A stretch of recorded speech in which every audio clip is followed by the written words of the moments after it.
mert én tagadom azt, hogy ártalmas dolgot csinálok, és tagadom azt is, hogy igaztalan dolgokat írok. I am writing in a hurry, the sooner the better. You may know the proverb of "Vir nem vale vise," meaning that if there was once a friendship, it is not to be forgotten. Today I became the center of a deluge of phone calls, November 12th. Even members to whom I have never spoken before and didn't know existed called me. It was motivated by a rumor that you and a few others with you are preparing an extraordinary general meeting for the 7th of December to get authorized for the purchase of the sister's place. Needless to tell you what an outrage this engendered, what anger and what disillusionment. These people feel justifiably that you are not prepared to stop at anything and wouldn't hesitate to trample on anything and anybody in order to realize your mystical goal. Further reason is the fact that doing such a thing in such an underground guerrilla manner is not only unprecedented and contrary to the bylaws, but mostly because it is so intensely harmful.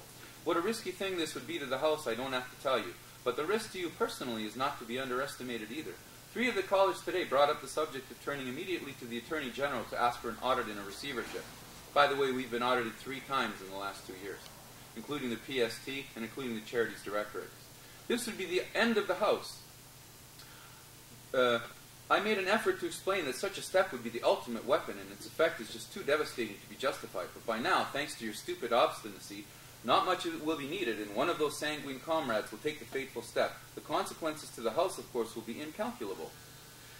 As long as it is just your politics against mine, the whole thing is sufficiently innocent for you to brush it off as someone's amusement. We know you think that I am doing things only to amuse myself. I'm not even going to dignify such nonsense with any answer. If you are willing, indeed eager, to risk the House for your misguided ambition, well, all right, mind you, but then who is amusing himself really, and at what risk and at what cost? But the real reason for the writing this letter is that you are personally risking too much for too little. Gabor, have you ever stopped to think that what you have personally got to lose in case one of those bloody-minded members indeed call in the auditors? I don't believe you have. So let me paint for you a most likely scenario. The auditor immediately seizes everything and the beans start peeling out of the bag. You know more than I do that there are a ton of beans to spill out. Well, I don't really know where the beans are, because whatever beans there were are here on the table now. The bank, of course, learns about the investigation and at once calls the loan. The following only one thing can come, that's disintegration. But all that would not be as devastating as its effect on you and your career. You know full well that in our profession being involved in a scandal like this is poison. When you next time apply for the renewal of your license, you will have to disclose that you were a director of a bankrupt corporation. Your license shall not be renewed. But before you could even get that far, first you will have to hire lawyers to defend yourself against the charge of breaking and perhaps abusing your fiduciary responsibility. This could easily cost $100,000, and the success is by no means guaranteed. I assure you, I wouldn't contemplate taking the fateful step myself, but wouldn't be surprised if someone else will. You are just pushing too hard. When I invited you for a coffee, this is what I meant to tell you. Too bad you were too busy. I can also tell you what I would do in your situation. First and foremost, emőke must be stopped.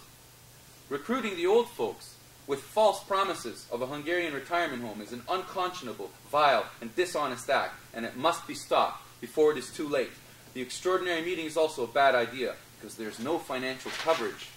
Make the purchase to make the purchase, and in any case, you have run out of your mandate to ask for it. Therefore, if I were you, I would come to the recognition that this is the point as far as you could go without too much risk, and bow out gracefully. Be chairman emeritus. What the bloody hell is the difference? Of course, you have seen what a bit of organizing can accomplish. There will be much more of it against your harebrained idea this time. But there is just no telling what one or another bitterly disgruntled member may do. The whole thing is not worth the risk you are taking. Gabor, do come to your senses. It is just not worth it. Kereke Sándor. How many people got this letter? 1. And you divulged it now unnecessarily. That's right. But there is nothing to be ashamed of. Sándor, kérdeztetek valamit? Ha nem a háznak akart ártani, hogy mentek el az e-mailek meg a levelek még New Yorkba is?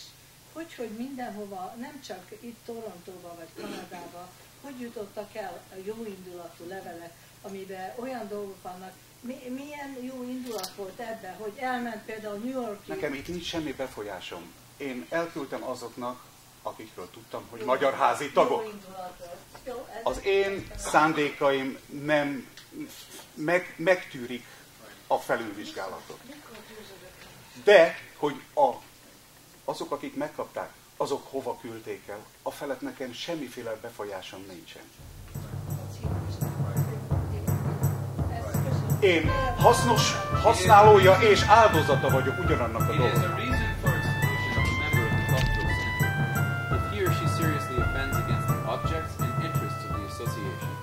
or if he or she violates the decisions of the board of directors. Huh. What are the objectives of the Hungarian Cultural Center? To enhance participation of the community of Hungarian origin and Hungarian culture in the life of Canada. So which one am I here? The participant or the opposer? Well, I guess you're doing a pretty good, damn good job of destroying, right? Not